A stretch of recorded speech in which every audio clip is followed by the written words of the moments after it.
Medicare. So that was Medicaid in Minnesota. It takes care of our most vulnerable populations. Medicare takes care of our seniors. Durable medical equipment. Most of you have not thought much about this category. These are the folks who they serve wheelchairs, canes, they sell knee braces, catheters, Foley catheters. Durable medical equipment suppliers, because they ship prostheses and these items, they're a great target for fraudsters. Here's what they do.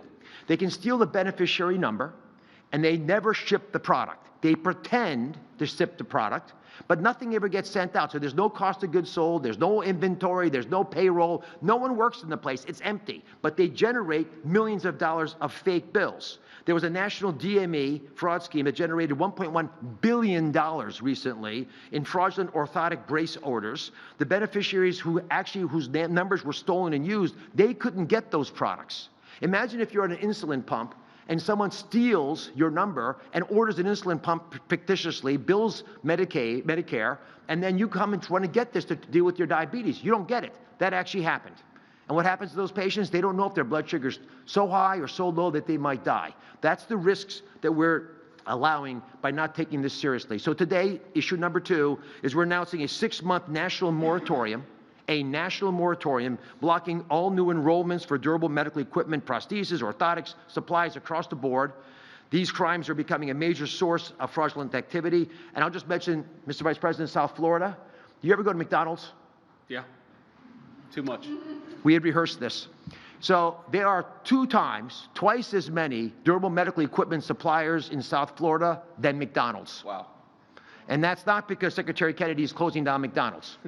That's because the amount of fraud is so massive that it's easier to open one of these suppliers than open a bank account, which is why we're working with Secretary Bessent. And part of the reason for this moratorium is it gives us time to be able to deal with these issues that have become massive. And if we just shut down South Florida, they'd all flee to California and to Texas. So we have to shut the whole country down. This unfortunate necessity is going to allow us to get on top of what we believe is billions of dollars of DME frauds. We've already stopped $1.5 billion of billing, but we need more time to shut down these bad guys. But it's going to be effective, and it's not going to touch the people who need these services. We've designed the system so that all the people who are already selling products can continue to sell products until we check them out, but no new DME enrollments, no ownership changes, all the things that fraudsters have done historically will be blocked. This way we're preserving access, but we're not allowing tax dollars to be stolen.